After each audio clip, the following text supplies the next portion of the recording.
When it comes to savvy financial planning, there is one account that stands above almost all others: the Health Savings Account, or HSA. Often called the Triple Tax Advantage Account, it offers a deduction on contributions, tax-free growth, and tax-free withdrawals for medical expenses. But there is a catch. To unlock these benefits, you must file IRS Form 8889.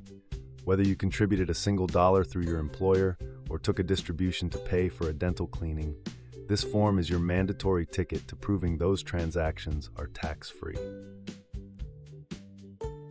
For the 2026 filing season, the One Big Beautiful Bill Act, OBBBA, has expanded who can use these accounts, making Form 8889 more relevant for millions of new taxpayers.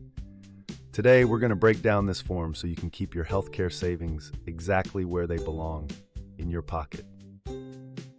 The first section of Form 8889 is Part 1, where you report all the money that went into your HSA during the year. This is divided into two main categories: contributions you made personally and those made by your employer. Personal contributions, line 2. This includes any money you deposited directly into your HSA from your bank account. These are above-the-line deductions, meaning you get the tax break even if you don't itemize on Schedule A. Employer contributions. If your employer put money into your account, or if you contributed through a cafeteria plan via payroll deduction, that amount is reported here. You'll find this total on your W-2 in Box 12 with code W. For the 2026 filing season, tax year 2025, the contribution limits have increased. If you had self-only coverage, you could contribute up to $4,300. For family coverage, the limit was $8,550.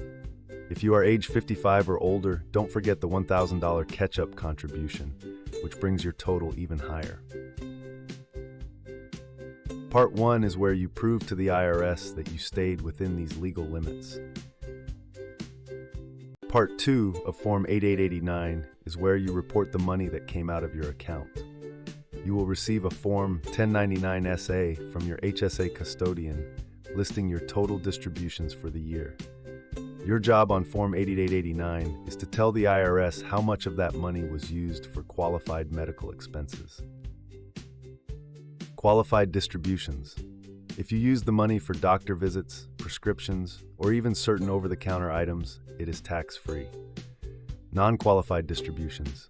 If you used your HSA debit card for a non-medical purchase like a TV or a vacation, that amount becomes taxable income.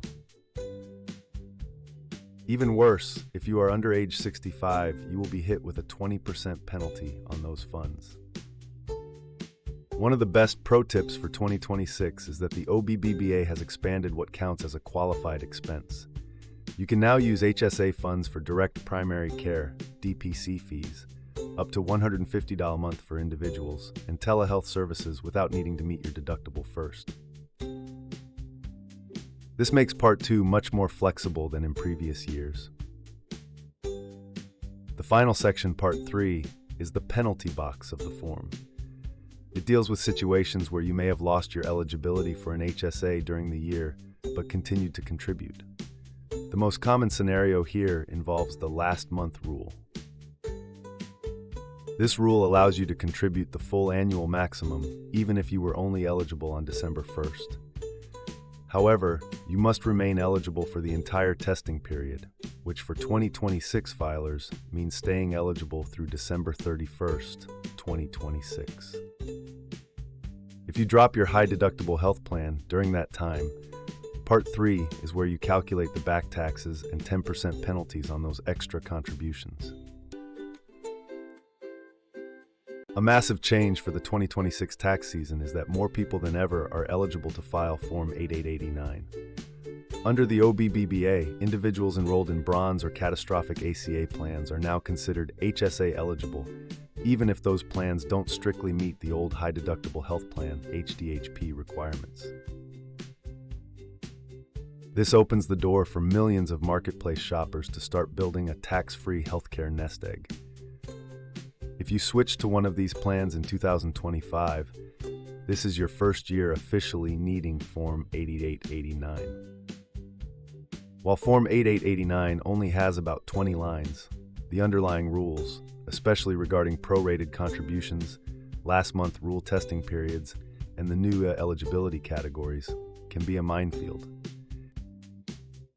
Mistakenly over-contributing by even a few dollars can trigger excise taxes that repeat every year until corrected. Furthermore, reconciling your 1099 SA distributions against your medical receipts requires meticulous record-keeping. Because the IRS has significantly increased its focus on high-value tax-advantaged accounts like HSAs, the accuracy of your Form 8889 is paramount.